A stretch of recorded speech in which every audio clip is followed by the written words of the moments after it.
Welcome to the Huberman Lab podcast, where we discuss science and science-based tools for everyday life. I'm Andrew Huberman, and I'm a professor of neurobiology and ophthalmology at Stanford School of Medicine. This podcast is separate from my teaching and research roles at Stanford.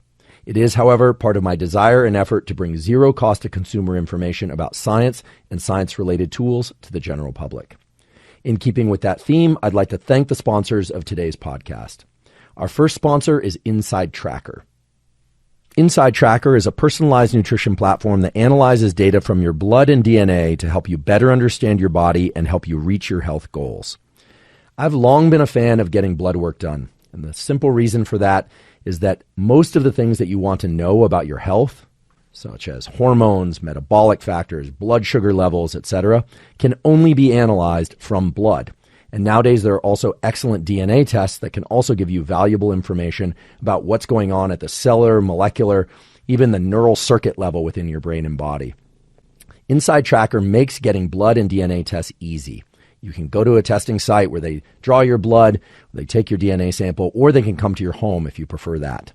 As well, they have a really amazing dashboard. The dashboard lets you understand what your levels of various hormones and metabolic factors, et cetera, mean and what you should do about them. And I think that's one of the main things that really separates Inside Tracker apart from other blood and DNA tests. Most tests, you get the results back, but there are no directives about what to do specifically in order to bring the numbers into the ranges that you would like for your goals. Inside Tracker makes all of that extremely simple and extremely clear.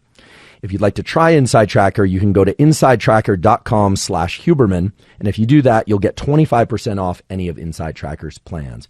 Use the code Huberman at checkout. That's insidetracker.com/Huberman to get 25% off any of Inside Tracker's plans. Today's episode is also brought to us by Athletic Greens. Athletic Greens is an all-in-one vitamin, mineral, probiotic drink. I started taking Athletic Greens back in 2012, and I've taken it ever since, so I'm delighted that they're sponsoring the podcast. The reason I started taking Athletic Greens, and the reason I still take it now, is that Athletic Greens really lets me cover all my nutritional bases in terms of vitamins, minerals, and probiotics. There's so much data now pointing to the fact that the gut microbiome and the gut-brain axis is important for metabolism and for endocrine health. The vitamins, minerals, and probiotics in Athletic Greens make me feel confident that I'm covering all my bases. I do take other supplements, but with Athletic Greens, I know that I've got all the foundational stuff handled. It also tastes really good. It tastes fine on its own. You can mix it with water, which is what I do. I add a little bit of lemon juice or lime juice because I like a little tartness flavor in there as well. But most people just mix it with water. It mixes up super easily. I drink it once or twice a day, usually once mid-morning and once again in the afternoon. If you'd like to try Athletic Greens, you can go to athleticgreens.com/Huberman. And if you do that, you can claim their special offer, which is a year's supply of vitamin D3K2. There is now a ton of evidence that vitamin D3 is involved in countless metabolic processes, hormonal processes that are important for overall health and well-being. Vitamin D3 you can get from the sun, of course, but most people are deficient in vitamin D3. So if you go to athleticgreens.com/Huberman, you'll get the Athletic Greens, you'll get the year's supply of vitamin D3 and K2, and you'll get 5 free travel packs. So once again, it's athleticgreens.com/Huberman to get Athletic Greens, the vitamin D3, K2, that's a year supply, plus the 5 free travel packs. Today's episode is also brought to us by Monk Pack. Monk Pack is a company that makes keto-friendly snacks that taste incredible, but have just 1 gram of sugar or less. And indeed, they taste incredible. In fact, my production team here at the Huberman Lab podcast teases me because I actually have to keep the boxes of Monk Pack bars in my basement because otherwise I'll tear through all of them.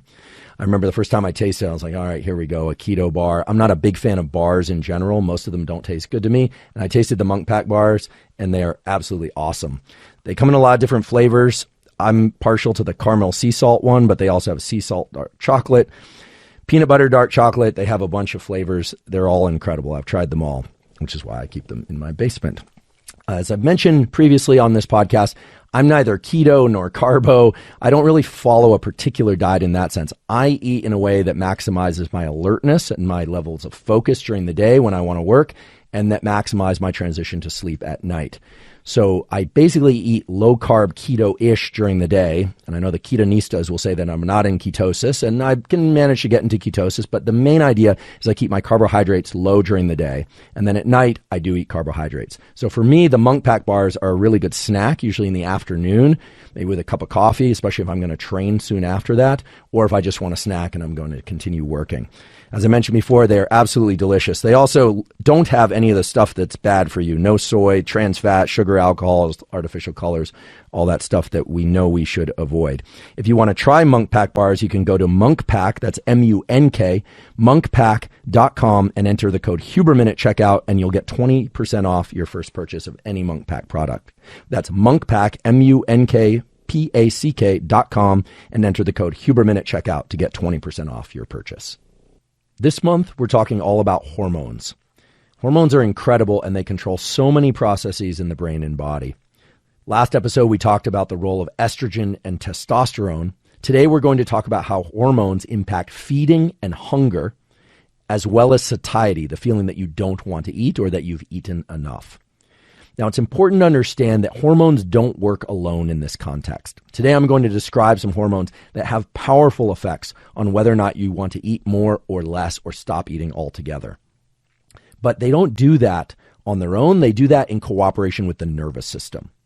So today, I would say as much or perhaps even more than any other episodes, we're going to hear a lot of biology, but there are multiple what I'm going to call entry points for tools that you can apply in order to regulate your levels of hunger, your meal timing, your levels of satiety, of not wanting to eat more.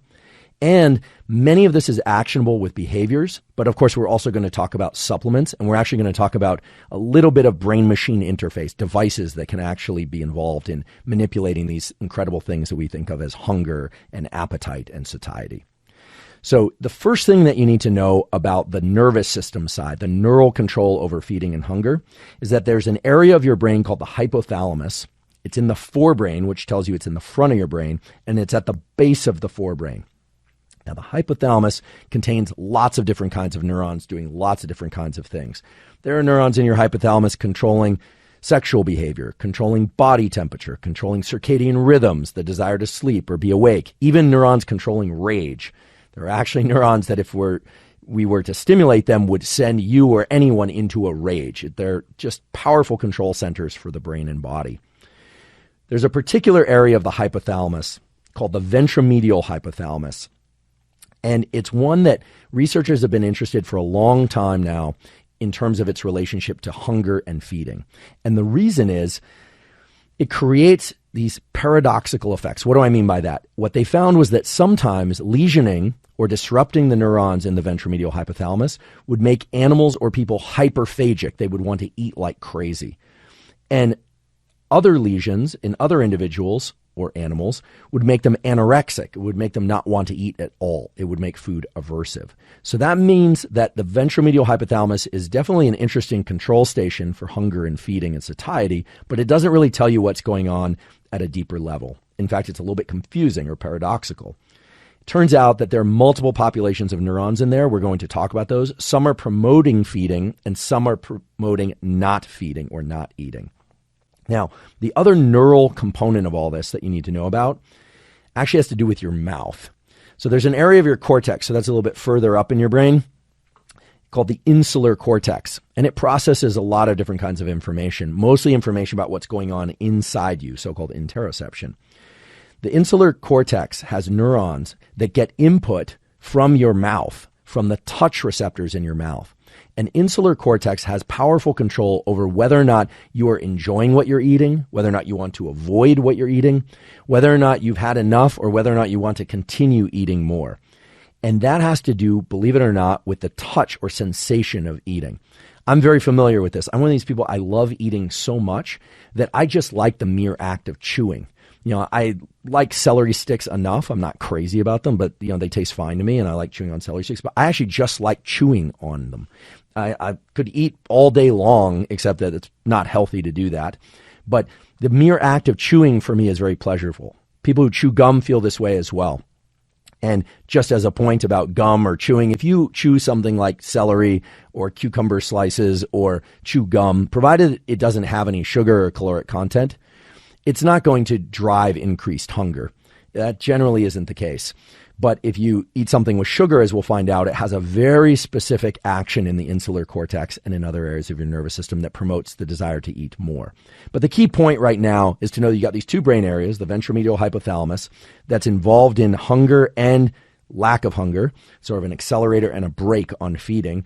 And you have this insular cortex that gets input from your mouth and cares about chewing and the consistency of foods and all sorts of interesting things that are just very tactile. And I think most people think about the taste receptors on the tongue, but we often don't think about the touch or tactile essence of food. The thing that comes to mind just now is I've gone to sushi several times, and some people really like the urchin.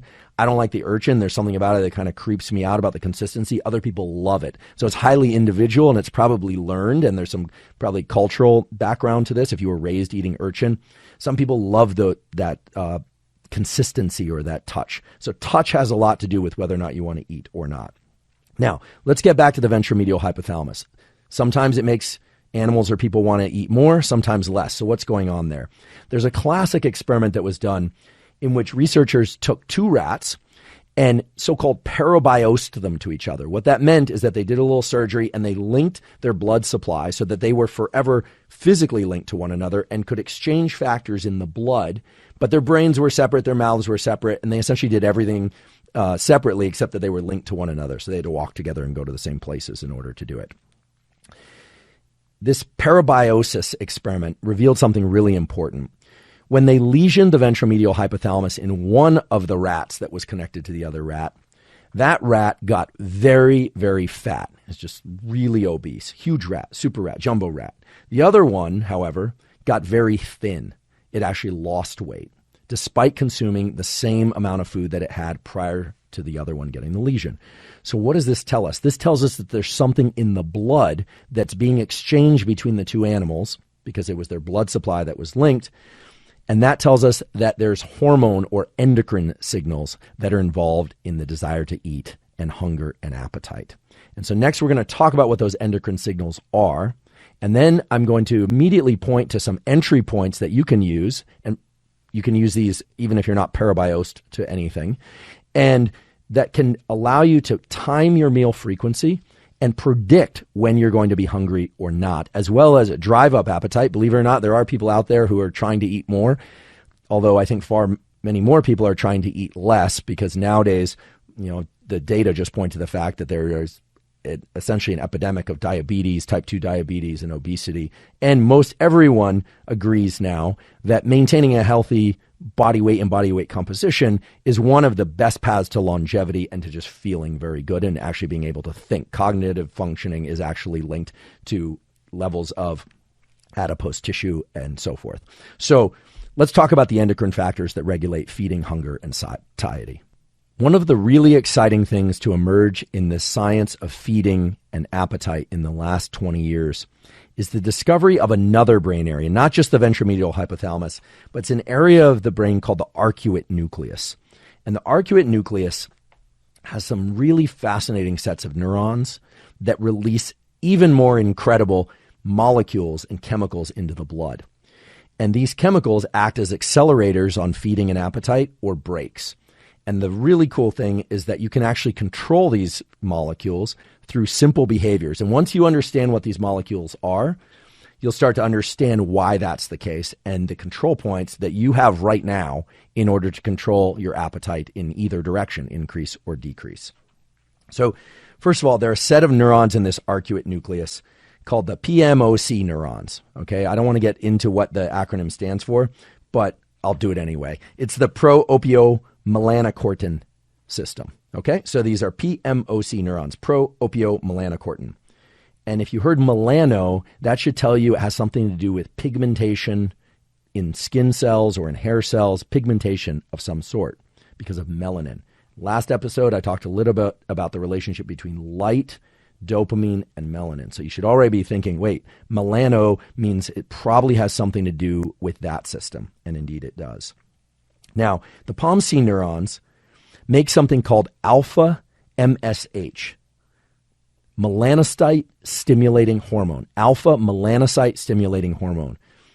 If you don't want to remember any of the other acronyms and terms I've talked about this episode so far, do try and remember MSH, okay? Mouse, Sam, hamster, MSH, okay? MSH reduces appetite, and it's a powerful molecule, all right? So just put that on the shelf. MSH reduces appetite. Now, there's another population of neurons in the arcuate nucleus called the AGRP neurons, and there I'm truly not going to read you what that stands for because it's related to the mouse strain it was first identified in, but humans make these, have these cells as well. But AGRP neurons. The AGRP neurons stimulate eating.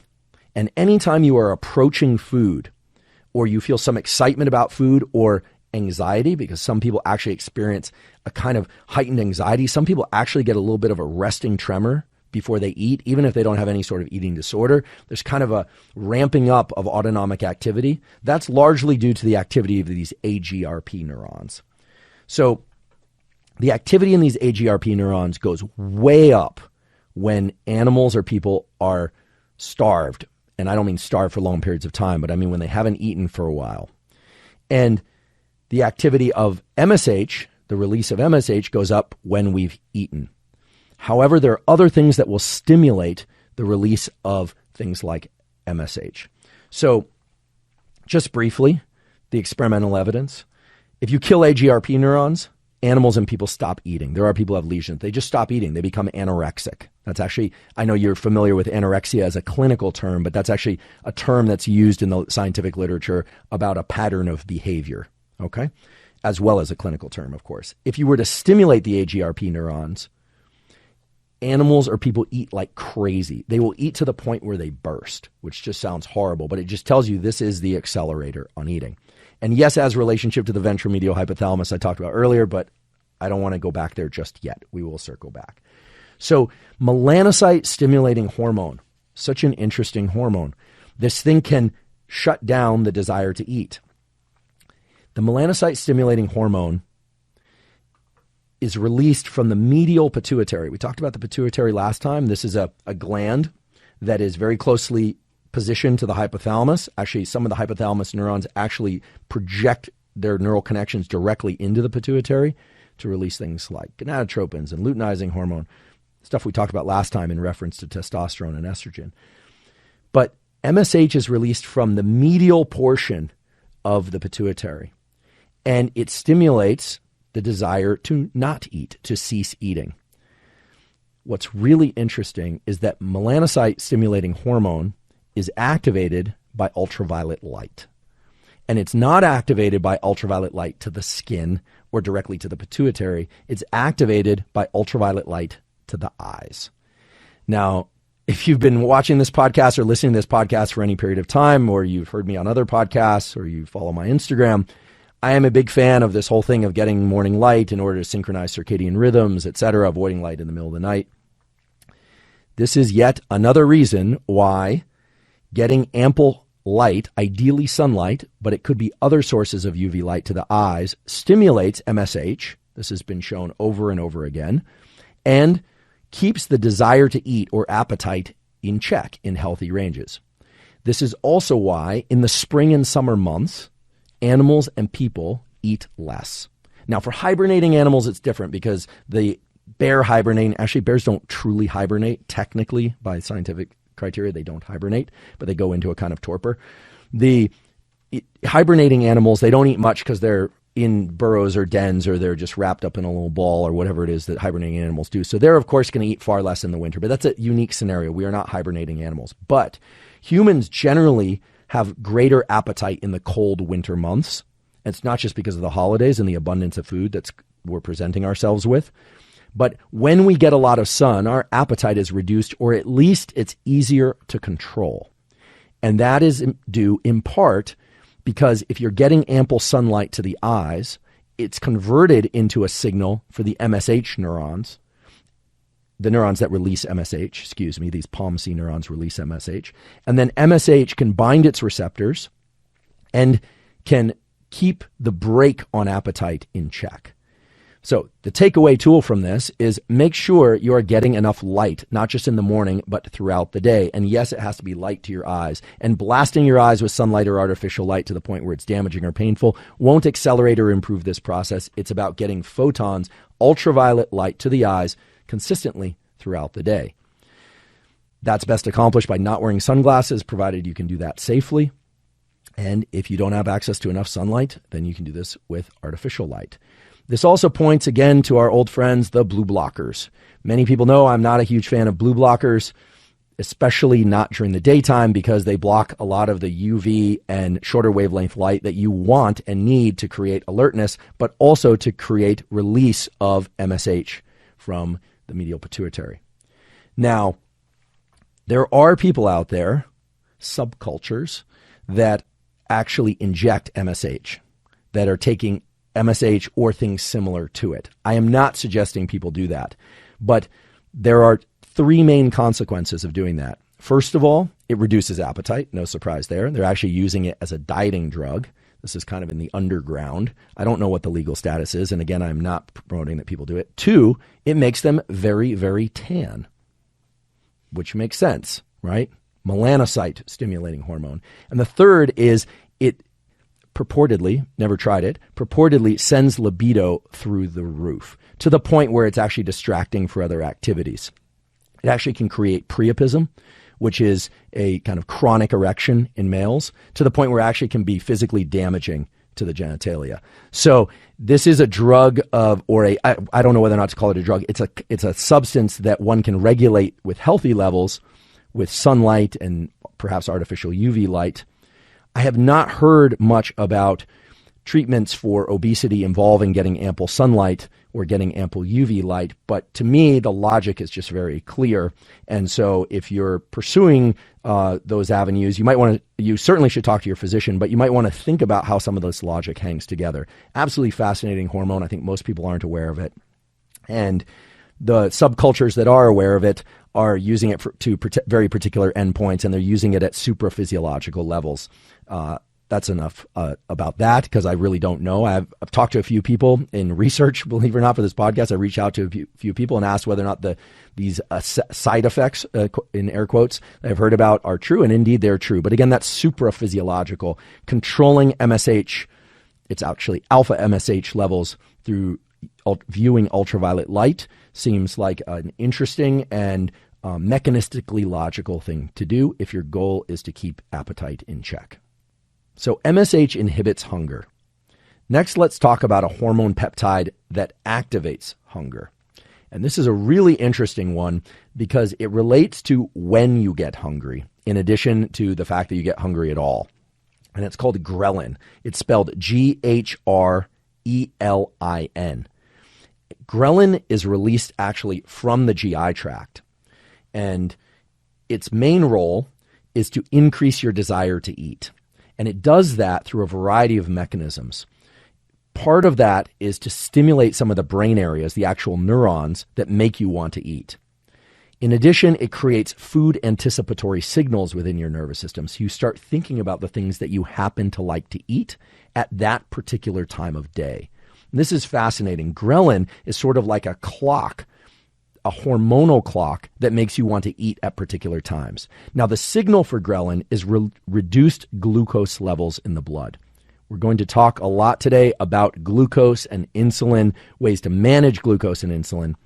But for now, the simple version of this is you normally want your glucose to be in a kind of modest range, and I'll explain what that range is in a little bit. But if it drops too low, ghrelin is secreted from your gut. It activates neurons in your brain at various locations, including the PMOC neurons and the other neurons of the arcuate. It also activates the VMH in particular ways, and it might even activate some of these neurons that are in the periphery in your mouth that actually make you kind of salivate and want to eat, right?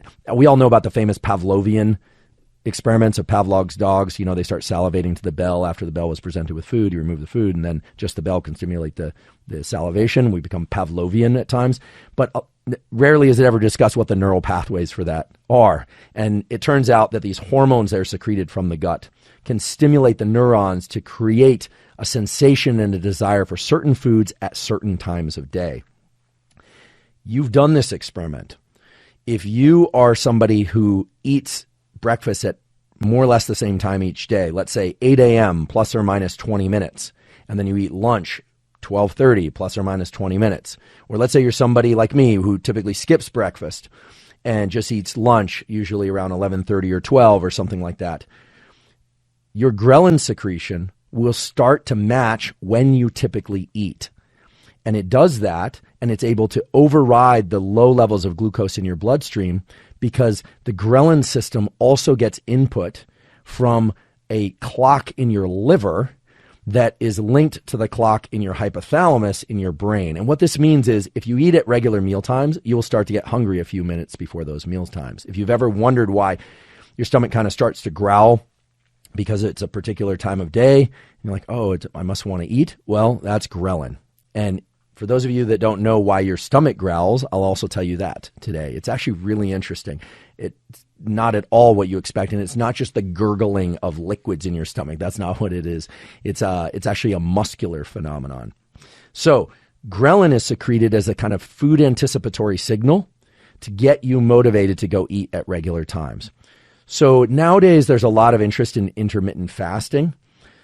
There's also a lot of interest in just what meal plans and schedules and what to eat in general in order to maximize one's health and well-being. And people have all sorts of cosmetic reasons and brain reasons and metabolic reasons for wanting to control this kind of stuff.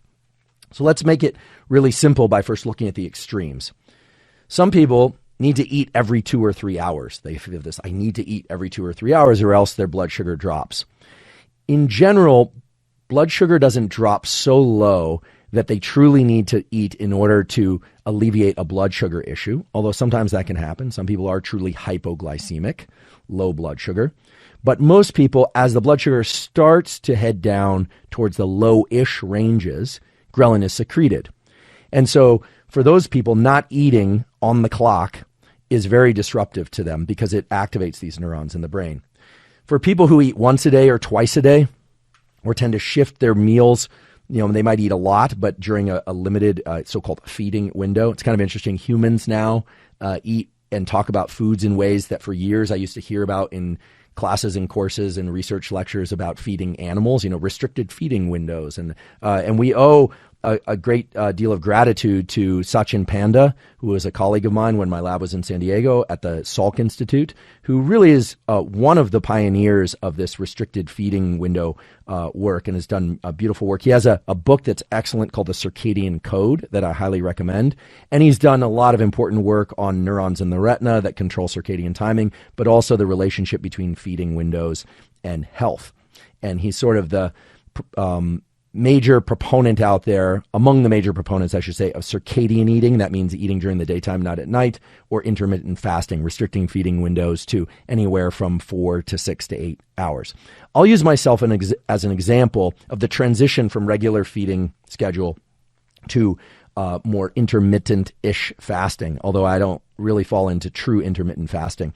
So I was one of these people that just got so accustomed to waking up and eating about an hour after I woke up that to go from eating every 3 or 4 hours to eating twice a day, lunch and dinner, maybe a couple snacks in the afternoon or something, at first was excruciating. I remember thinking like, this is really brutal, pushing out feeding. I didn't think I could exercise unless I had eaten first. We now know that during most all forms of exercise, unless you're really focused on optimal performance, like you've got to hit key lifts or you have to, sprint at your maximum speed, and maybe even then, that you can exercise fasted just fine because you're mainly relying on sources like glycogen from the liver, some undigested food sometimes, as gross as that might seem, it's true, as well as body fat if the exercise bout is extremely long.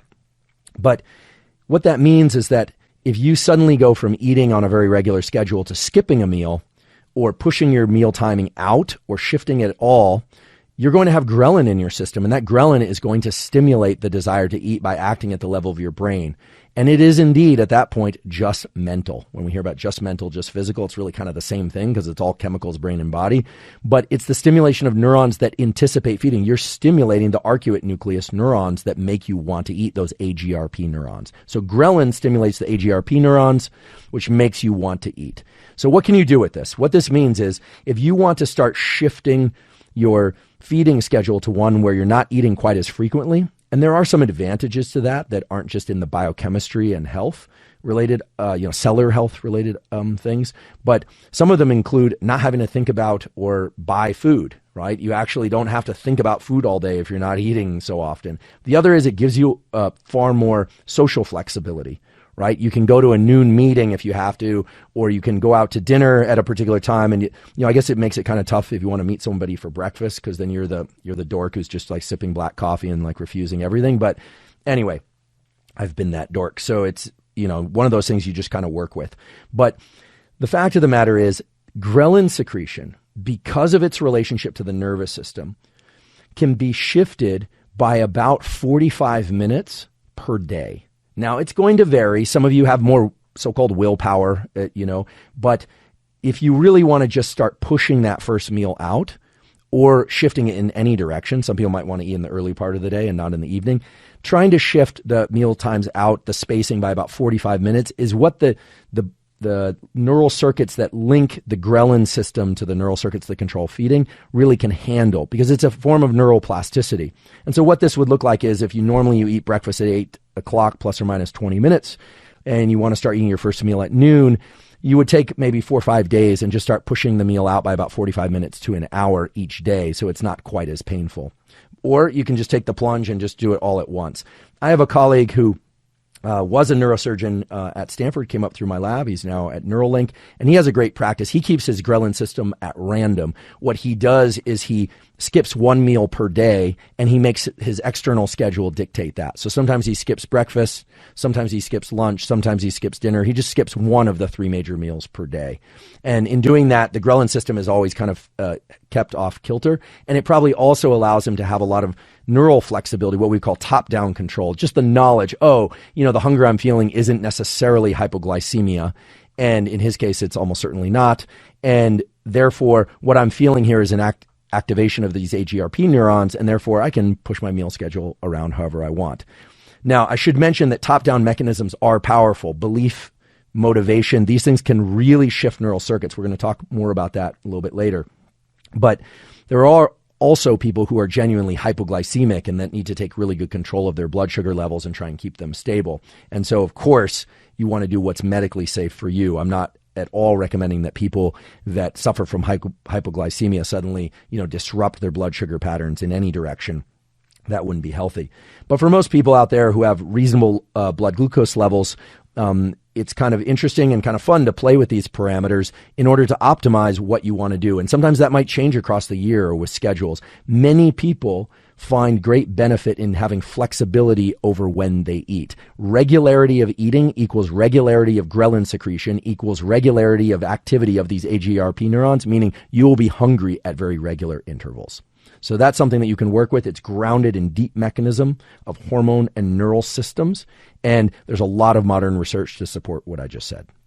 So if MSH inhibits feeding, makes us want to eat less, and ghrelin makes us want to eat more, there's another hormone called CCK, cholecystokinin, that is potent in reducing our levels of hunger. Now, I learned about CCK back when I was an undergraduate, so well over 20 years ago, when it was first discovered. And there was a lot of excitement about CCK at that point as a diet drug. Anytime there's a molecule or a chemical discovered in the brain or body that can suppress feeding, the diet industry just goes wild. And I think, okay, this is going to be the thing that's going to allow people to move from being obese to losing all sorts of unhealthy weight, etc. A similar phenomenon was observed with leptin. Leptin is a hormone that's made by body fat that signals to the brain when there's a lot of body fat. And in animals, injections of leptin can make fat animals thin. They lose a lot of adipose or fat. In humans, it didn't work out that way. It just, the studies were done and leptin was successful in treating a certain rare form of diabetes, but it really wasn't very potent as an anti-obesity drug. Similarly, CCK has been looked at as an obesity drug, something to reduce obesity, but it had some pretty unhappy side effects, actually caused some pretty serious side effects. Now, that's as a drug. However, CCK, when released at normal levels by your gut, has a powerful effect in suppressing appetite for a period of time. And there are healthy and direct ways to activate CCK. Now, CCK is in the GI tract. It's released from the GI tract. And its release is governed by two things. One is a subset of very specialized neurons that detect what's in the gut, the specific contents of the gut, and by certain elements of the mucosa, of the mucus lining of the gut and the gut microbiome. So what's really interesting is that CCK is stimulated by fatty acids, and particular fatty acids that we'll talk about, amino acids, and particular amino acids that we'll talk about, as well as by sugar. Now, let's put sugar on the shelf for a moment. We're going to talk a lot about sugar because if CCK inhibits appetite and reduces feeding, and it can be triggered by fatty acids, amino acids, or sugars, then you might say, well, then eating a lot of sugar should make us not want to eat more. But we all know that eating sugar makes us want to eat far more. That's the role of a lot of sugars. And that has to do with a separate mechanism we'll talk about today. So which fatty acids in the gut stimulate the release of CCK? It turns out it's the omega-3 fatty acids, the ones that come from algae or krill or fish oil. I talked about this in the episode on nutrition and some of the things related to the gut microbiome, but I'm going to revisit that now. Omega-3 fatty acids and conjugated linoleic acid, CLA, either from food or from supplements, stimulate the release of CCK, which then reduces or at least blunts appetite. And I'm not talking about blunting appetite to anorexic levels where you don't want to eat at all. I'm talking about regulating appetite to the point where animals and people don't overconsume. So it's keeping appetite at a healthy level. The other thing that stimulates CCK that I mentioned are amino acids. So when we eat, we have the ability to break down different macronutrients, carbohydrates, fats, or proteins into sugars and glucose that then we can convert to ATP and all that stuff from the Krebs cycle from high school. We're not going to go into that today. That's for a future episode. But amino acids are one of the things that we are eating for. Amino acids both can be used as energy through a process called gluconeogenesis of converting proteins into energy, or those amino acids can be broken down and then rebuilt into things like repairing muscle tissue, as well as other forms of cellular repair. They're involved in all sorts of things related to protein synthesis. What does this mean? If we eat the proper amino acids at the proper levels, if we ingest omega-3s and CLAs, conjugated linoleic acids, at the proper levels, or get them from supplements, there's a blunting of appetite. Appetite is kept clamped and we don't become hyperphagic. We don't overeat. We tend to eat within healthy or normal ranges. So this is very important because most people don't understand that when we're eating, we are basically fat foraging and amino acid foraging. And there are several studies now have shown that people and animals will essentially eat until they feel they've consumed enough omega-3s, omega-6s, CLAs, and certain amino acids. In other words, even if it's not conscious, we are eating until we trigger the activation of CCK. Now, there are other reasons why we shut down eating too. Literally, the volume of food in our gut can be large and we can feel very distended. That's the physical reason, obviously. There are other reasons. Maybe we just have top-down control. We have knowledge that this is the end of the meal and we stop because we have to go back to work or to a meeting, or we tell ourselves that we've had enough. But at a subconscious level, the gut is informing the brain via CCK and other mechanisms when we've ingested enough of what we need. And these omega-3s and CLAs and certain amino acids are vital for sending out that signal that we've had enough. Now, which amino acids is actually really interesting. We have essential amino acids and we have non-essential amino acids. Among the essential amino acids, there's one in particular that can trigger the release of CCK very potently, and that's glutamine. Glutamine is a very interesting amino acid. First of all, it's been shown in a few studies to play a role in bolstering the immune system. It can increase the number of killer cells in the immune system. It is consumed in supplement form. People can take it, a teaspoon of glutamine, or some people take glutamine throughout the day if they're really into it, or for whatever reason they think they're battling off an infection or something of that sort.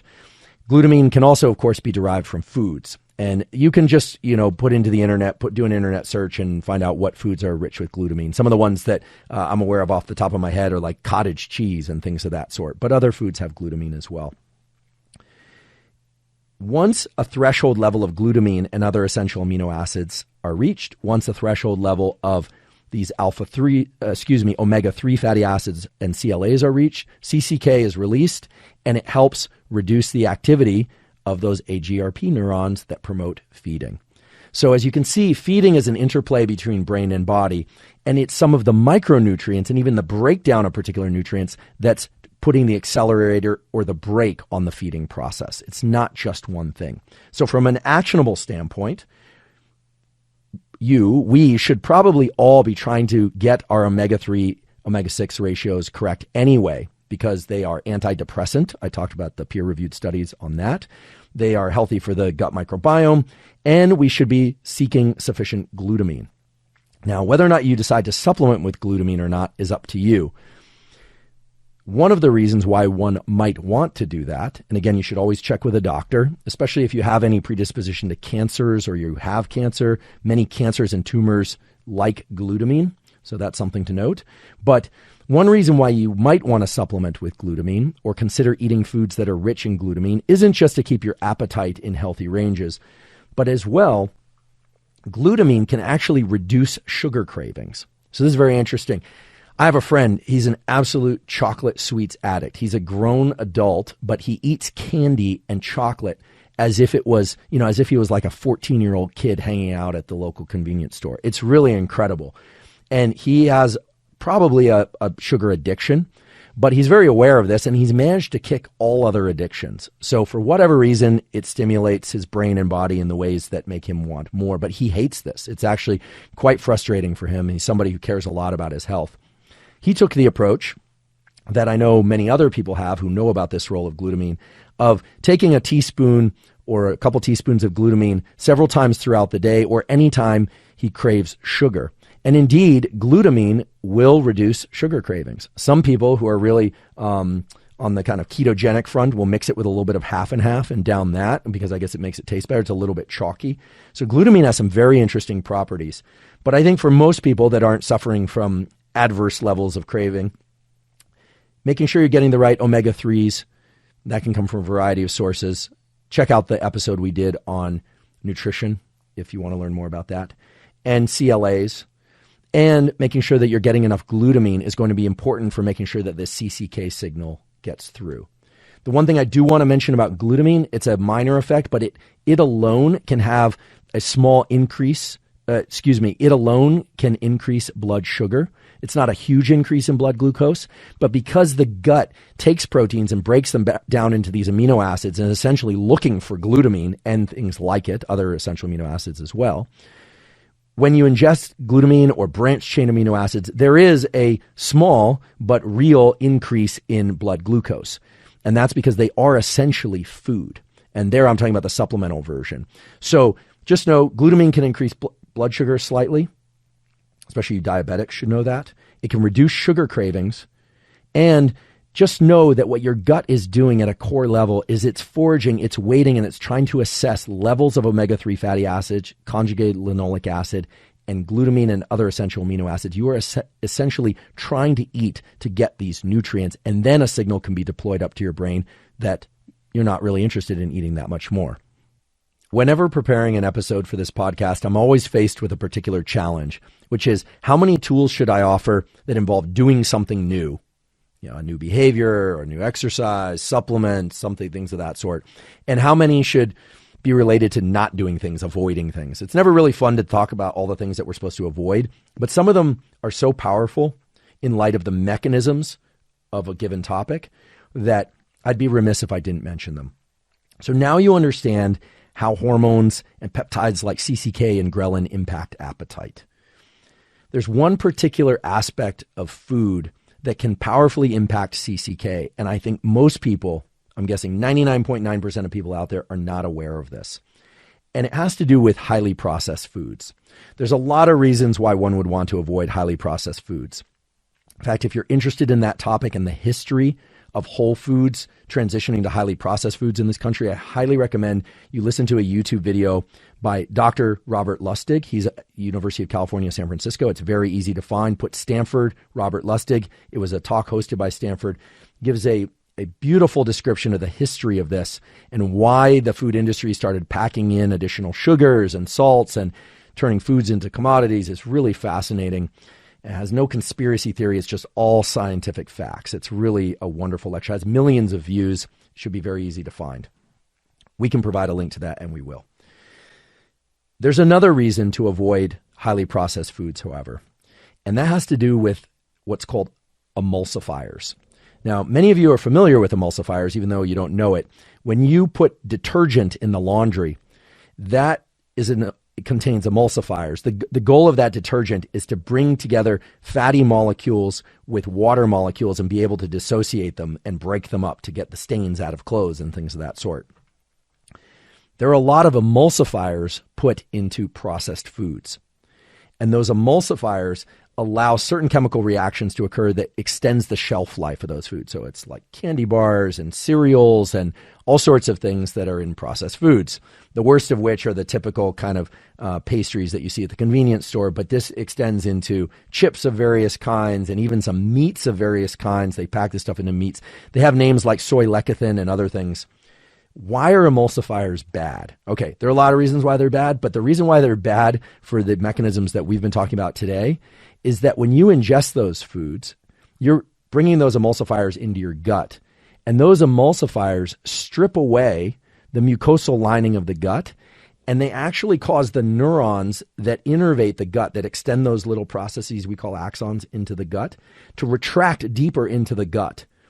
And as a consequence, you're ingesting a bunch of food and the signals like CCK never get deployed. The signals that actually shut down hunger are never actually triggered. And so as a consequence, you want to eat far more of these highly processed foods. In addition, if you then go from eating a highly processed food to non-highly processed foods, you're not able to measure the amounts of amino acids, sugars, and fatty acids in those foods as accurately. You've actually done structural damage at a micro level, but structural level damage, to the mucosal lining of the gut.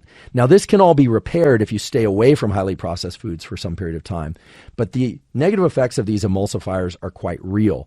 So to make it really clean and simple, emulsifiers from highly processed foods are limiting your gut's ability to detect what's in the foods you eat and therefore to deploy the satiety signals, the signals that shut down hunger.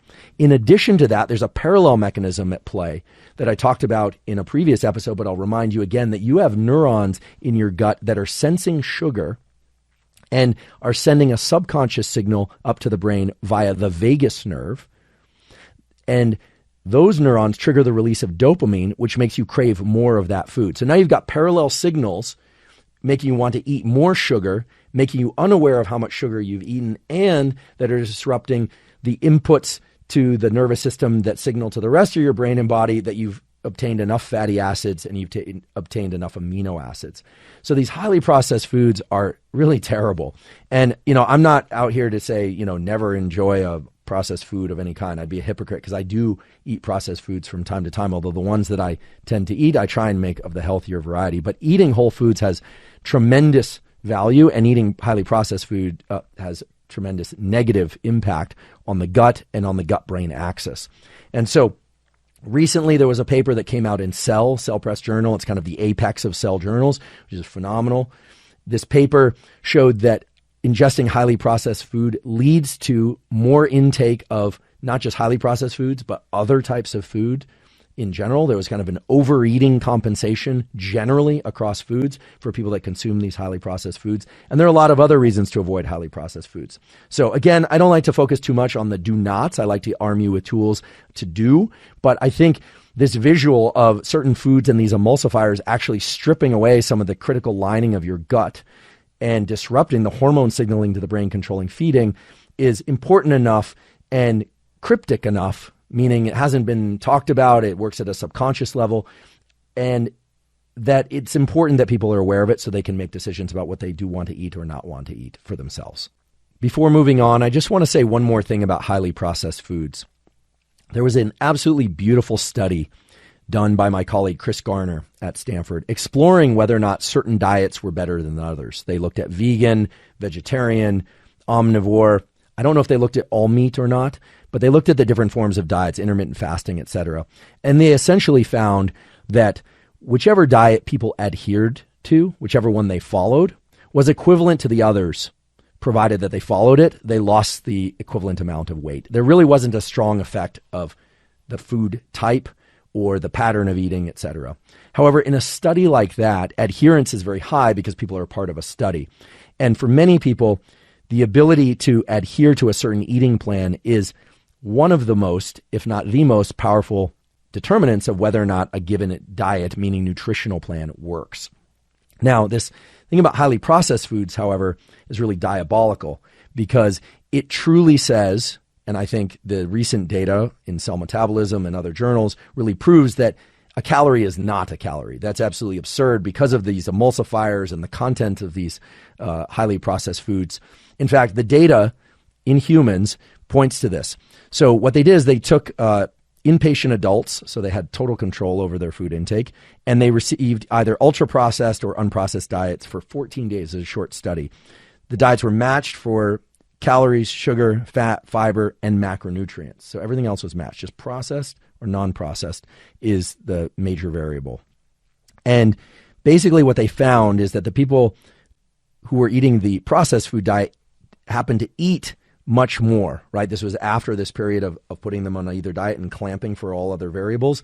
Then they would eat much more, and the body weight changes were much more. And those body weight changes were such that they couldn't be accounted for by just increased calories. So the bottom line is that highly processed foods are just bad for you. They increase weight gain. They disrupt the lining of your gut in a way that disrupts things like CCK and proper satiety signals. And they contain a bunch of things, in particular sugars, but other things as well, that disrupt not just the hormonal systems, but also the neural systems that control the desire to eat after the diet is done. So there's just so many reasons why these highly processed foods are terrible, and they can explain a lot of the ill health effects that we've seen in the last 50 years, not just in the United States, but all over the world. The enormous increase in diabetes, juvenile diabetes. It's just remarkable how far down the path of bad we've gone. And it's clear, it's almost a smoking gun what the cause of this is. If you'd like to learn more about that, please refer to the Lustig lecture. He also spells out why non-processed foods is far more economical in terms of just at the level of the household or individual, as well as at the societal level. Really interesting stuff. I highly recommend you check it out. So now let's move on to some other hormones that regulate hunger and satiety, in particular insulin. Now, you've probably heard of insulin before. Insulin is the thing that's lacking in type 1 diabetics. That's why they have to inject insulin whenever they eat. The reason they have to do that is because when they eat, their foods are broken down into glucose. And in order to shuttle glucose to the appropriate tissues in the body and also to keep glucose levels in check, you need insulin. So the simplest way to think about insulin and glucose is that when you eat, that food is broken down into sugars. That's true whether or not it's fats or it's sugars or eventually if it's proteins. They're oxidized into fuels, as we say. And those fuels can be used, as the name fuel implies, into energy. They're eventually made into ATP. There's a bunch of biochemical steps there we're not going to go into today, but that's essentially how it works. You break down food into glucose. Now, if you're ketogenic, we'll talk about that in a little bit, but in general, you eat, food is turned into glucose. Your blood sugar needs to be kept in a particular range. Hypoglycemic means too low. Hyperglycemic means too high. And what they called euglycemic, EU glycemic, is the healthy range. Now, what those healthy ranges are, in general, the healthy range, the euglycemic range, is about 70 to 100 nanograms per deciliter, but most of you aren't walking around with a glucose monitor. Some of you are, but most of you are not. The more important question for us to address right now is, why is it important that glucose be kept at a particular level? Once you understand that, keeping glucose in check starts to have a rationale behind it, and the ways to do that start to make a lot more sense. So the reason is, if glucose levels get too high, because of the way that our cells, in particular neurons, interact with glucose, high levels of glucose can damage neurons. It can actually kill them. You can start getting what are called peripheral neuropathies. One of the symptoms of some forms of diabetes is that people start losing the sensation of touch in their fingers or their hands or their feet, and they can start going blind. There's diabetic retinopathies. So it's very important that insulin manage your glucose levels. Now, there's also type 2 diabetes, where there's insulin secreted from the pancreas, but people are insulin insensitive. There's a disruption in the receptors, and insulin insensitivity isn't quite the same as having no insulin at all, but it parallels some of the same mechanisms. Now, type 1 diabetes is often picked up because someone has a sudden weight loss, because they're not processing blood sugar the same way they were before. Type 2 diabetes is often, although not always, associated with being overweight and with obesity. Both of them are challenging conditions. Type 2 diabetes almost always can be managed by managing one's weight. And of course, there are prescription drugs and supplements that can help manage those. We're going to talk about all of that. But for most people that don't have diabetes, the important thing is to manage glucose, to keep it in that euglycemic range. And there are a number of different ways to do that. Some of them are behavioral, some of them are diet-based, and some of them are based on supplements or prescription drugs. So let's talk about those now. So if you eat, and in particular if you eat carbohydrates, blood glucose goes up. If you eat fats, blood glucose goes up to a far less degree. And if you eat proteins, depending on the protein, it'll eventually be broken down for fuel or assembled into amino acid chains for protein synthesis and repair of other tissues and bodily functions. But glucose goes up and then is kept in range. When you are hungry, you secrete a different hormone, and that's called glucagon. And glucagon's main role is to pull stores of energy out of the liver and the muscles. And once those are depleted, you'll eventually tap into body fat. Okay. So, and this is for people that have a typical blood glucose range. So that 70 to 100 euglycemic range. So the two kind of push and pull systems that we're going to think about now to keep this simple is that you have the insulin system managing glucose, and you've got the glucagon system pulling energy out of your liver and muscles for immediate fuel, and eventually you'll pull fuel out of body fat if you've been active for a very long time and all your glycogen stores are depleted or close to depleted. So what does this all mean? There's a lot of important biochemistry and a lot of important cellular processes involved in whether or not you're anabolic or catabolic, whether or not you're breaking things down or building things up. Let's talk about feeding in a simpler way, however. And let's weave the tools to manage blood glucose, to keep it in check as we do that. So let's say you had a meal, and that meal consisted of rice, a carbohydrate, some meat or fish, let's say a piece of salmon, and some vegetable, some fibrous vegetable like asparagus or cabbage or something like that. If you were to eat all of that at once, you take a bite of one, a bite of the other, you mix it up, one of these, it all ends up in the same place kind of people, mix it all up, then you will experience an increase in insulin, an increase in blood glucose that's moderately fast. It's going to increase pretty quickly. What's remarkable is that the order that you consume each macronutrient has a pretty profound influence on the rate of insulin and glucose secretion into the blood and how quickly those levels rise. So we'll make it really simple. If you were to eat the rice first, your glucose would rise in a sharp spike, especially if it doesn't contain any fats to slow the absorption. Now, that might be good if you're very hungry and you want to get an increase in glucose. In fact, this is the reason why you're often served bread before meals, because and sometimes it's bread and butter, or chips before meals, or appetizers are designed to get your blood glucose going up high, because big steep increases in blood glucose tend to promote the desire to consume more glucose. And this also relates to the dopamine system and the way that something tasty in the mouth and sugar in the gut and fats and sugars in the mouth trigger the activation of a lot of systems in the brain and body to consume more of whatever you have or whatever is available to you. So the basic idea is that eating carbohydrates and or fats early in a meal will give a steep rise in blood glucose.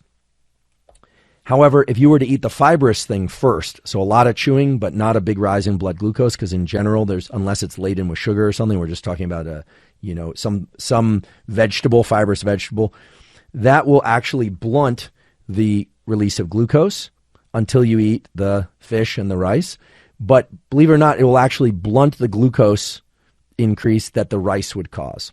Now, I'm not talking about neurotically eating each macronutrient separately in sequence. I'm just trying to give you a picture of what's happening ordinarily. So what this means is, if you feel a lot of food-related anxiety, or you feel you're one of these people that you can kind of sense like your blood sugar increasing very quickly. A lot of people can sense this. Some people can't. Has a lot to do with how well they manage their blood sugar, as well as some of the psychological factors. And yes, there are family and historical reasons. I've got friends who had a lot of siblings, and when they sit down to eat, they have to really suppress the desire to not, beat up everyone else at the table and take all the food. It's sort of like it's hard for them to understand that there's plenty to go around because of their upbringing. So there are psychological top-down effects. A lot of the psychology around food is geared towards getting people to be relaxed when they eat and these sorts of things. But these blood sugar effects are real, just cellular and basic biochemistry of how the body manages sugars ingested into the blood.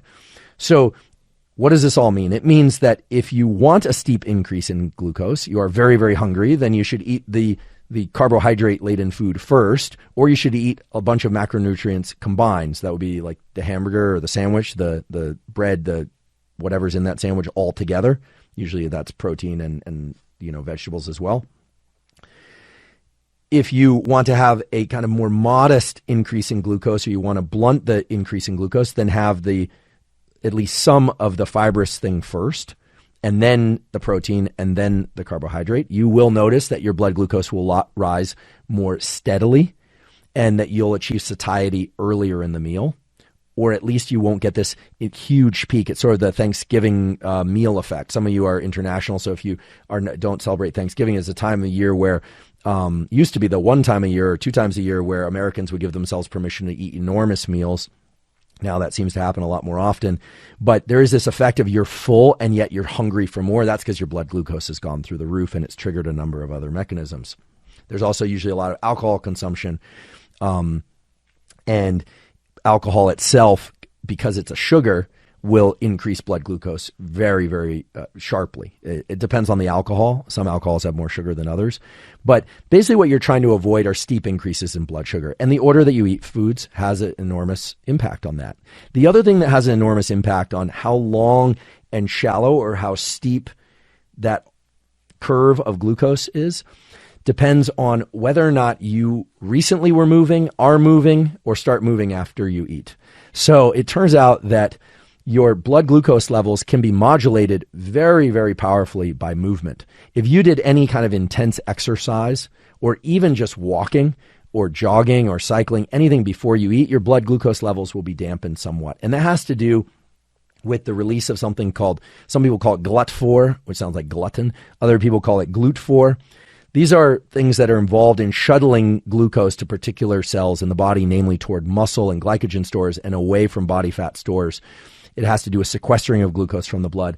The point is that if you're somebody who struggles with blood sugar regulation, in addition to getting your body weight in a healthy range, doing all the other sorts of things that you should be doing, the key thing is to try and get some movement sometime circa meal. Now, very few people can actually eat and walk at the same time, although I do it all the time.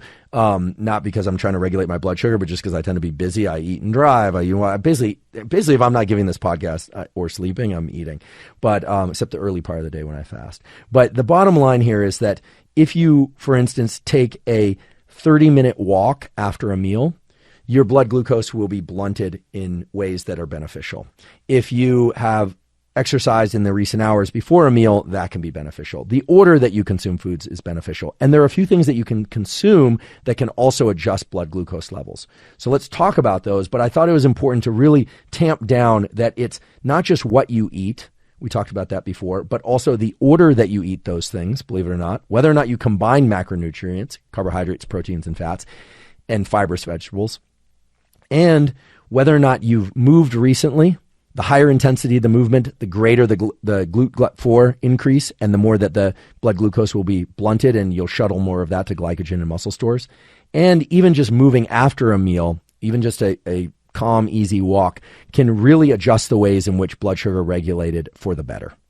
I don't want to perseverate on this processed foods, hidden sugars thing too much, but understanding now a little bit about how insulin and glucose work, you can probably imagine why hidden sugars are such an attractive thing from the standpoint of processed food manufacturers, because if they can put sugar in that you can't even taste, that sugar is going to amplify the amount of glucose. It's going to increase the rate of glucose increase into your bloodstream, and it's going to promote more feeding. So in that case, you're really being tricked. It's not that you're actually reaching for the additional appetizer and your blood glucose is going up. The food that you ate is actually increasing your appetite as you eat it. It's a positive feedback loop. So don't want to demonize those any more than I already have, but you should be aware that these things are happening at the level of your bloodstream and brain. The other thing I'd like to address for a moment is this notion of stable blood sugar versus labile blood sugar or unstable blood sugar. Some people just have stable blood sugar. They can go long periods of time without eating and feel fine. Other people get really shaky, really jittery, and or when they do eat, they feel really keyed up. Sometimes they'll even sweat. Sometimes their vision will go blurry. And some of that can actually be because they've become hyperglycemic. And those effects that you experience when you are hyperglycemic are the early warning signs of the kinds of things that damage neurons and lead to the really terrible stuff they talked about before, like peripheral neuropathies. Now, it takes some time for those things to occur, those neuropathies to occur. But whether or not your blood sugar is all over the place or whether or not it's stable can be impacted by a number of things. One of those things is exercise. So these days, there's a lot of interest in what they call zone 2 cardio, which is that kind of steady state cardio where you can just nasal breathe, even at pretty high output, where you could maybe have a conversation, although I'm such a huge proponent of nasal breathing during exercise, most forms of exercise, especially zone 2 cardio, that you probably shouldn't be talking while you're doing that cardio unless it's absolutely essential.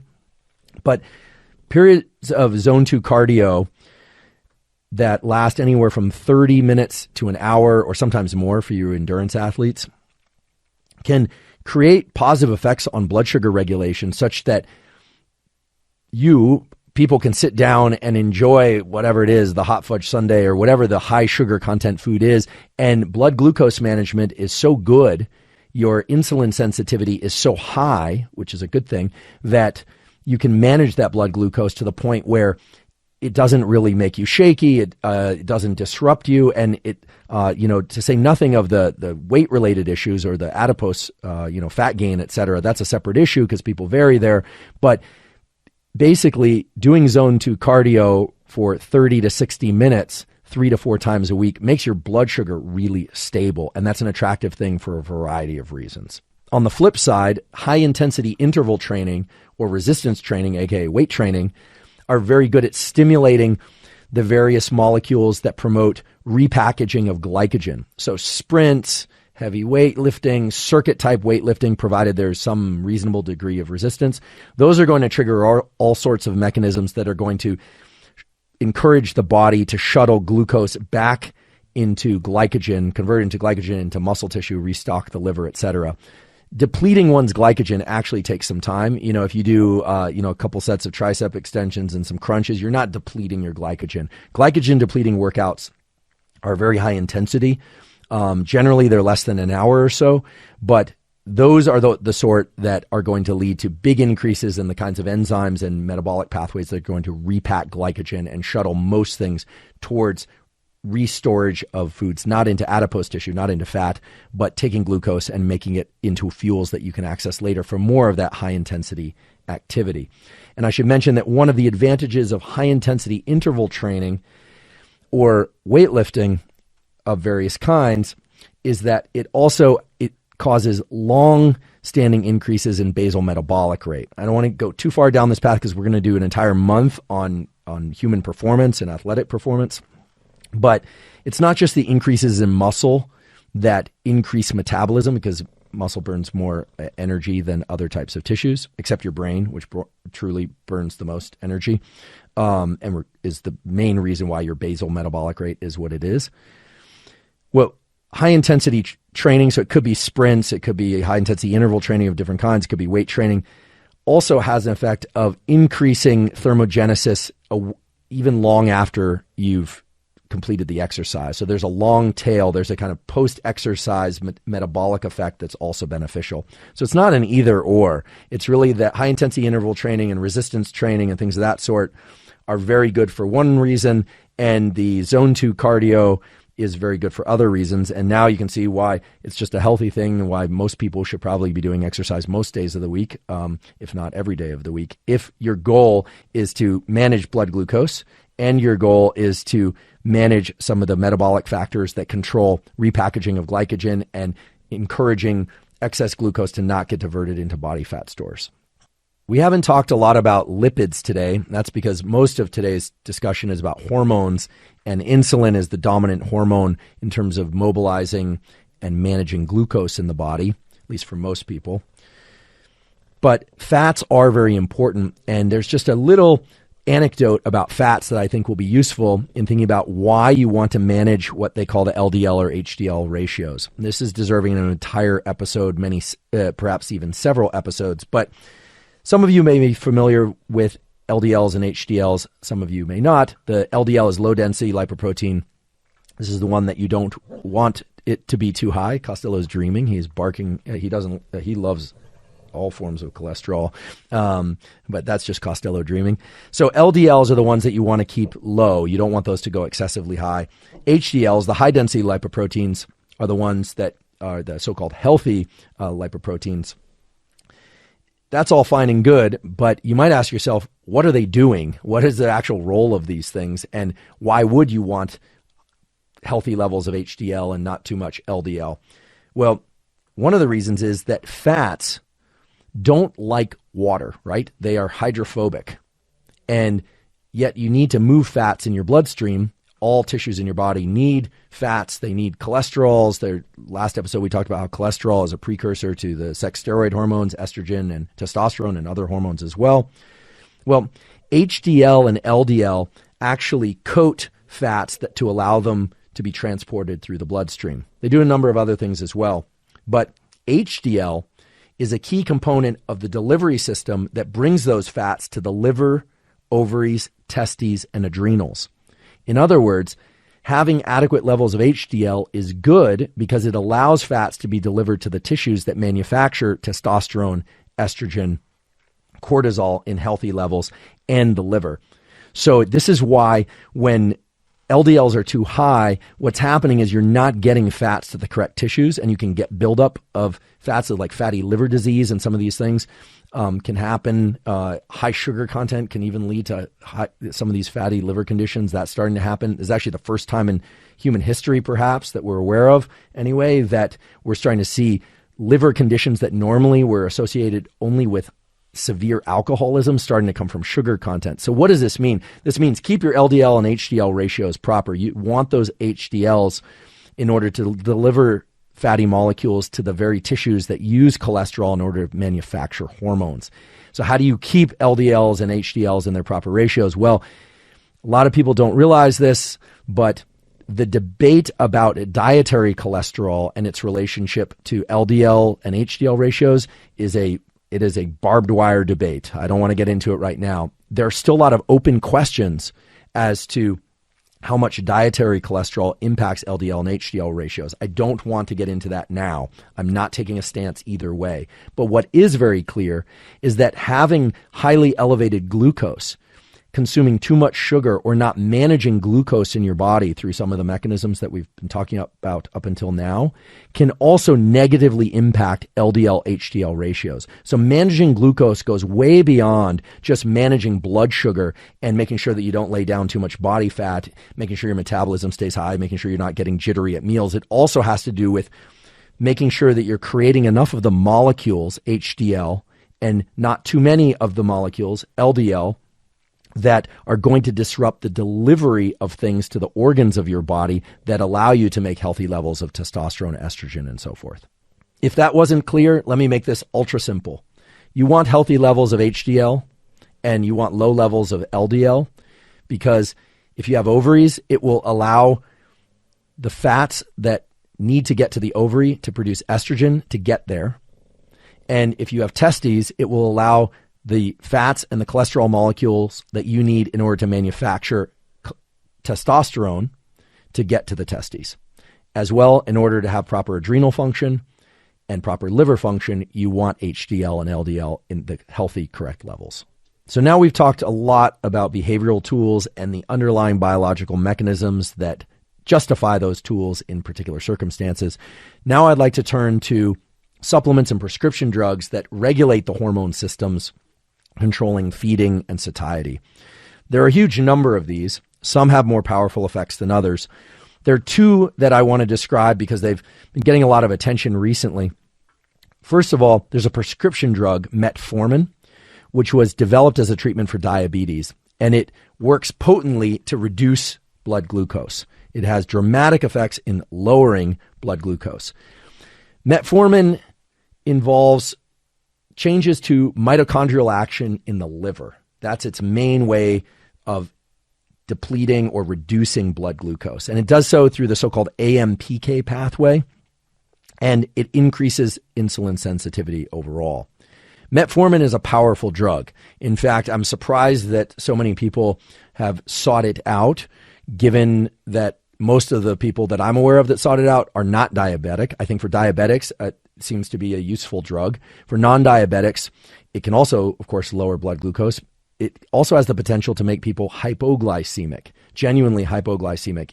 So you really need to approach metformin with caution. I get a little concerned when I hear about people blasting metformin simply because fasted states or low blood sugar states are healthy. Doing that pharmacologically can have long-standing effects. You really want to approach that with caution. Now, there's a comparable drug, it really should be called a drug, but it's non-prescription, that's also in fairly prominent use out there, called berberine, B-E-R-B-E-R-I-N-E, berberine, correct. So berberine is a really interesting compound. Its actions very much mimic metformin. So let's talk about berberine for a second. Berberine actually comes from various plants and tree bark.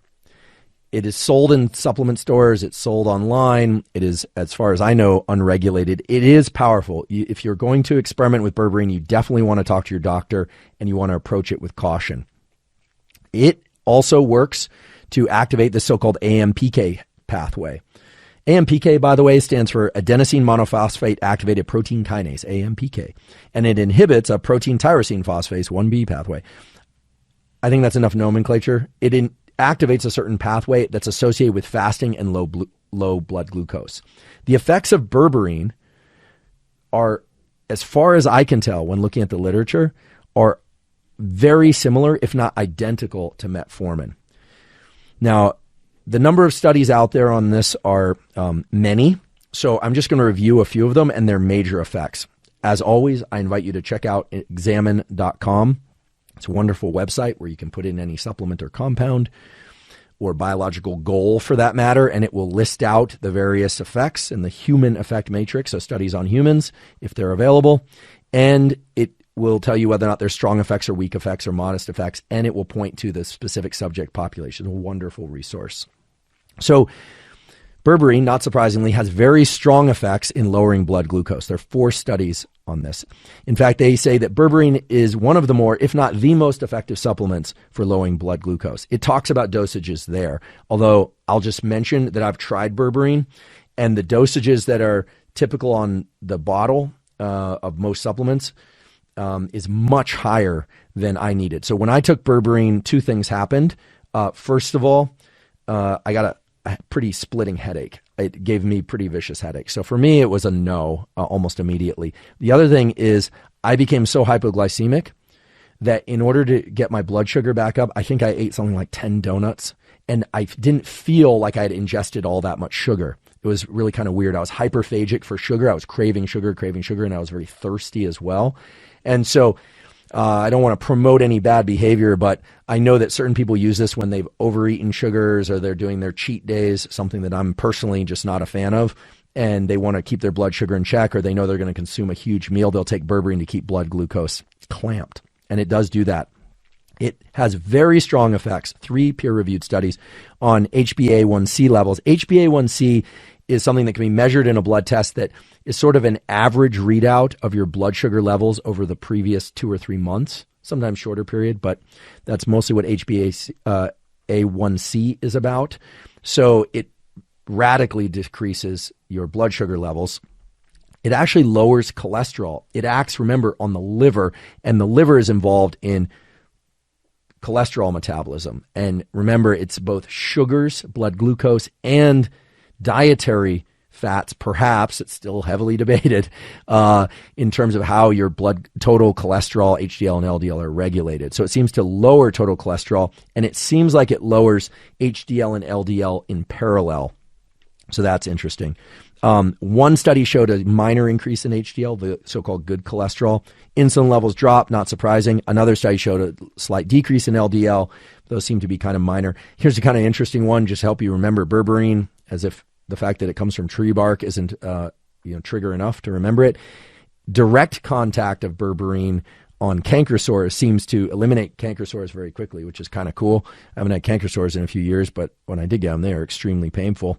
Don't like those. So that's kind of interesting. And there's some study references there. I find it amazing that these compounds exist. You've got this prescription drug metformin, and then you've got berberine, the stuff from tree bark, and they have effects that are essentially equivalent to one another. So again, I'm not promoting their use or even their exploration, but those compounds do exist. They're out there. And check out examine.com if you'd like to learn more. Certainly do your reading, do your homework before you start just popping this stuff. And if you have hypoglycemia or hyperglycemia, be especially careful. And also do understand that dosages and dose requirements vary. So if you do go down this path, really approach things carefully. Always start with the lowest amount that you could get away with. For me, the headache thing just made it a no-go. I do keep a bottle of it, in full disclosure, in the odd chance that I feel like eating a ton of donuts. It's not so much about not ingesting the calories. It's just that I don't like the feeling of being hyperglycemic, the blurry vision, just feeling lousy. I do love donuts. Other things that impact blood glucose in supplement form. Chromium has been shown in 29 studies to have a minor, I want to emphasize, a minor effect on reducing blood glucose. Things like L-carnitine, something we've talked about here on the podcast before, in terms of its relationship to power output and ATP production for both aerobic and anaerobic exercise, as well as sperm quality and egg quality. We talked about that long ago. Things like Panache ginseng can have positive effects on, I should say, can have effects of reducing blood glucose slightly. I don't want to give valence to or judgment to whether or not it's positive or negative. Here's something that's interesting that you should know about. Caffeine has very reliably been shown to increase blood glucose just a little bit. Okay, so I always thought that caffeine would drop blood glucose, but it actually can increase blood glucose just slightly. Things like magnesium. Talked about magnesium as a tool for enhancing the passage into sleep. in particular magnesium threonate and biglycinate. Magnesium can also have a modest reduction in blood glucose. You're starting to get the impression everything reduces blood glucose, but that's certainly not the case. And then a couple episodes ago when we were discussing nutrition, we talked about artificial sweeteners, sucralose, aspartame, NutraSweet. Some of those are generic names, some of those might be brand names, and how they have negative effects on the gut microbiome, and that's supported by a number of studies. There's one artificial sweetener, it's stevia, Stevia, which seems to lower blood glucose just slightly, and I still can't find data on whether or not stevia impacts the gut microbiome in either direction. Many of the things that I consume do have small amounts of stevia in them, so I'd love to know if anyone out there is aware of quality peer-reviewed research as to whether or not stevia impacts the gut microbiome similarly or differently from other artificial sweeteners. Please let me know. Please send me the references. I'd really appreciate it. You can put it in the comment section on YouTube or elsewhere. Comment section on YouTube would be the best place. So stevia seems to lower blood glucose a little bit, which makes it kind of an attractive artificial sweetener if one is going to use artificial sweeteners. But remember, sweet taste itself stimulates the desire to eat, which will increase more blood glucose. So I'm guessing that they probably cancel each other out. So you have to think logically about these things. Vitamin B3. So some of the B vitamins do indeed stimulate appetite by triggering increases in blood glucose. Vitamin B3 in particular. I don't know if B6 does. Things like zinc seem to lower blood glucose. And then there have been an enormous number of other things that have been tested for their roles in blood glucose. Apple cider vinegar, anything acidic. This is well known now that any kind of acidity, so it could be lemon juice or lime juice or apple cider vinegar, lowers blood glucose slightly. Some of those can also have other effects that we're not talking about today. So that's kind of interesting because there's a movement now towards creating, sort of people talk about becoming more alkaline. You know, these, I hate to break it to you, but you don't really want your body to be too alkaline. You want to stay in the right pH or else you start, there are conditions that make you more alkaline. You don't want to be too acidic or too alkaline. If you see a beverage or something that purports that ingesting that beverage is going to make you more alkaline, that is absolutely false. There's no evidence for that. It's impossible biochemically. It's just marketing. But nonetheless, ingesting foods that are acidic can make some slight adjustments to the pH of the gut in ways that can slow or alter the absorption of foods and can blunt blood glucose. You can try this sometime if you want. If ever you're feeling kind of over-sugared out, like you ate something with too much sugar, you can drink a small amount of lemon juice mixed with water or lime juice, and you'll notice that it'll blunt that kind of hyperglycemic effect just a little bit. Again, you don't want to use this as a medical tool, but the effect is fairly potent. And then there are a number of other things like capsaicin and hot chili peppers that will lower blood glucose. The list goes on and on. The most powerful one is absolutely berberine and metformin, but that's really heavy caliber stuff. And the other ones I mentioned have more minor effects. I do want to mention, because I'm sure some of you out there are curious about the ketogenic diet, I'm going to do an entire episode about ketosis and the brain and the body, but the ketogenic diet has been shown in 22 studies to have a notable decrease on blood glucose, and that is not surprising because the essence of the ketogenic diet is that you're consuming very little or zero of the foods that promote big spikes in insulin and glucose.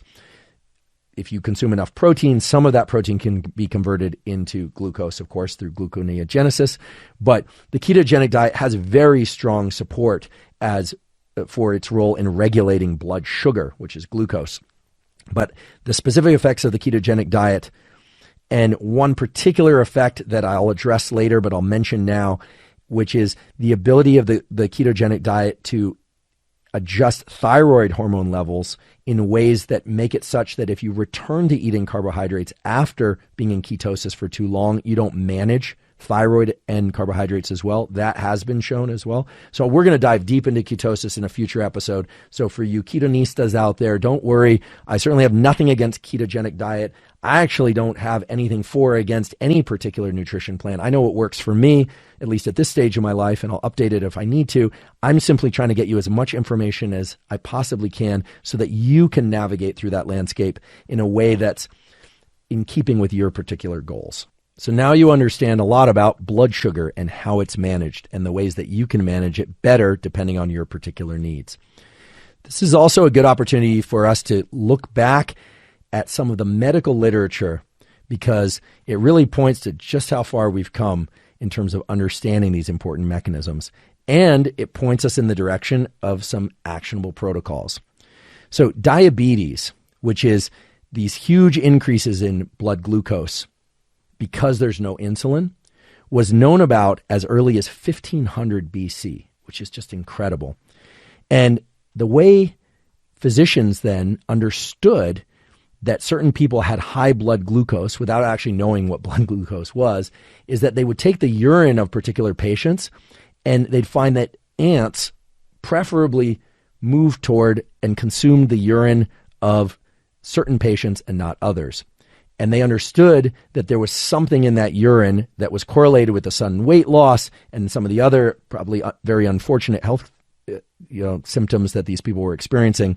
So they knew that there was something in blood and urine. But you might not be asking yourself, wait, that's urine. But as I tell every kid that I meet, two things. I tell a kid, your brain is here. I make them point to their head. And then I tell them, do you know what? Do you know that your urine is actually filtered blood? And they usually go, I get parental permission to do this first. But most adults don't realize that your urine is actually just filtered blood. And that's why if you see blood in your urine, that's a problem. You want to filter the blood. But urine is filtered blood. Now, this business of measuring blood sugar from the urine has been something that lasted way beyond these early stages of, 1500 BC. Turns out that as late as 1674, physicians at Oxford University were figuring out who had pathologically high levels of blood glucose by analyzing their urine. And again, they were measuring the sweetness of their urine. But, and this is medical fact, they would do this by taking urine samples from different patients and tasting them. And they developed an intuitive sense of what excessively sweet urine was relative to the other urines that they had tasted. So for those of you that are in the medical profession, or those of you that are seeking out the medical profession, do understand this is not done anymore. And you can also just reflect on how far we've come in terms of the medical profession itself in our ability to measure things from the blood and measure things from urine without having to ask ants which urine is sweeter, or ask oneself which urine is sweeter. So indeed, we are making progress as a species. Before we close out today, I want to talk about one more tool that many of you will probably find useful. I certainly have. I'm a big consumer of caffeine, although I don't consume a ton of it. I consume it very consistently. So I'm big on consuming mate, which is a strong caffeinated tea, and I generally do that early in the day, although I do delay about 2 hours after I wake up for reasons I've talked about in previous episode to maintain that nice arc of alertness and focus. I do drink black coffee as well, mushroom coffee as well. I love that stuff. But mate, also called yerba mate, is an interesting compound because, unlike coffee, it has been shown to increase something called glucagon-like peptide, GLP-1, and increase leptin levels. Now, we didn't talk a lot about glucagon today. Glucagon is really elevated in the fasting state. I mentioned that it's sort of the opposite of insulin in kind of rough terms. That's one way to think about it. But GLP-1, or glucagon-like peptide 1, is increased by ingesting mate, and it acts as a pretty nice appetite suppressant. Now, I'm not trying to suppress my appetite. I like to eat, as I mentioned before, but it works really well to stimulate the brain and to give you a level of alertness and to do a lot of the things that coffee does. It also contains electrolytes. So we, meaning our neurons and our brain, run on a variety of factors, electrical activity and chemical transmission, et cetera, but they require adequate levels of sodium, potassium, and magnesium. Actually, if you were to learn the biology, the physiology of the action potential, the firing of a neuron, something we teach every first-year neuroscience student, and I'd be happy to teach you if you're interested, you'll hear about sodium rushing into cells and potassium entering and leaving cells in order to allow neurons to communicate. Electrolytes are critically important for the function of the nervous system. And many things that act as diuretics that promote excretion of water, like caffeine, can also take electrolytes out along with it, in particular sodium. And sometimes the lightheadedness or the brain fog that people experience isn't just because electrolytes are low, but because they're kind of out of balance. So I like mate because it has electrolytes, it has caffeine, it stimulates the release of this glucagon-like peptide, GLP-1, and it's been a big help to me in extending that early morning fasting window out to about noon or so when I eat my first meal.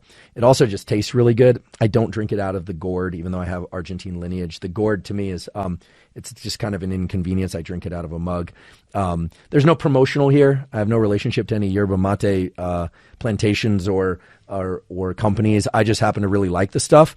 And the fact that glucagon-like peptide 1 is enriched or is released more when you drink mate, and the fact that GLP-1 can regulate blood sugar in ways that keep your blood sugar in that we call euglycemic, not too high, not too low mode, is one reason why ingesting mate is attractive to me. If you go to South America, what you'll see, especially among Uruguayans, but also Argentines, is people actually carry a thermos of this stuff with them around and bring it to meals in restaurants. And that's just considered cultural convention. It's not unusual to see that. So we don't see that so much here in the States, but I happen to really love the stuff. I brew my own because that's the most economical way to do it. And I really enjoy it. It can be a little bitter for some people. The real key there, if you want to know the mate trick, is to not use water that's really boiling hot. You go just shy of boil, and then it doesn't have that same kind of tobacco-like or really acidic flavor to it. It's just a little bit sweeter, although not quite sweet. So yerba mate, GLP-1, can manage in healthy ways leptin levels, glucose levels, and glucagon levels in ways that, if it serves you, you might want to try. So once again, we covered an enormous amount of material focused on how hormones regulate feeding, hunger, and when one feels they don't need to eat, so-called satiety, that you've had enough. As always, we covered a lot, but I could not be exhaustive about all the information related to this topic. It's just so vast. For instance, we did not talk about thyroid hormone, an extremely important hormone and pathway in the body and brain. We are going to do an episode related to thyroid and tools to regulate thyroid. I promise. Having seen this episode, you will be able to digest that material with far more ease. We also didn't talk about the fact that testosterone and estrogen can impact blood glucose in ways that are opposite to one another. That when estrogen levels are high, appetite tends to be reduced. When testosterone levels are high, appetite tends to increase. So there are all sorts of interesting interplays between the various hormones, but that's much too much of a deep dive for now. Right now, we've just focused today mainly on things like ghrelin, on things like melanocyte stimulating hormone, incredible, powerful hormone that can suppress appetite, on things like cholecystokinin that comes from the gut and can suppress appetite, on things like food emulsifiers, on the fact that when you're eating, you are amino acid seeking, even though you might not realize it, that you are also seeking out particular fatty acids, in particular the conjugated linoleic acids and omega-3s. So I've tried to give you a number of actionable tools. Many of them are behavioral. Some of them are based on supplements or even prescription drugs. Again, always do what's best for your health and do that in company with a healthcare professional. I'm not a physician. I don't prescribe anything. I'm a professor.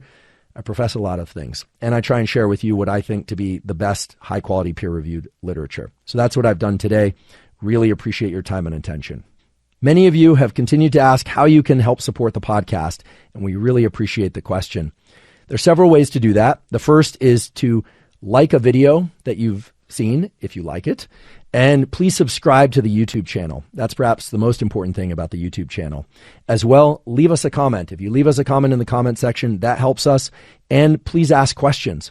Those questions and your comments do inform content of future episodes. We read them all, except the negative ones. We don't read. I'm just kidding. We read them all. In addition, please subscribe on Apple and or Spotify, or both if you like. And on Apple, you have the opportunity to leave us up to a 5-star review if you feel we deserve that. Apple also lets you leave a comment some feedback for us as well. Please do check out our sponsors that we mentioned at the beginning of the podcast. That's the best way perhaps to support the podcast. As well, we have a Patreon account. It's patreon.com/Andrew Huberman. And there you can support the podcast at any level you like. And today, as well as in previous episodes, I've mentioned various supplements. If you're interested in seeing what supplements I take and you want to explore for some other supplements as well, you can go to thorne, THORNE.com/U, the letter U, /Huberman. Thorne is a supplement company that we believe to have the highest stringency in terms of what they put in the various supplements that they make, and the amounts that they put are very accurate. They've partnered with the Mayo Clinic. They've partnered with all the major sports teams, and we've partnered with them because we believe in their levels of stringency and accuracy. If you go to thorne.com/U/Huberman, you can see what I take, and you'll also get 20% off any of those supplements or any of the other supplements that Thorne makes. So that's where you can find out more about supplements and the ones that I take. And again, you get the 20% discount on any supplements that Thorne makes. And last but not least, thank you for being with us. I hope you learned a lot. I hope you explore some of the tools and that the mechanistic information that you learned today will serve you well. If you know anyone that's interested in this topic or you think that someone could benefit from it, please suggest the podcast to them as well. And most of all, thank you for your interest in science.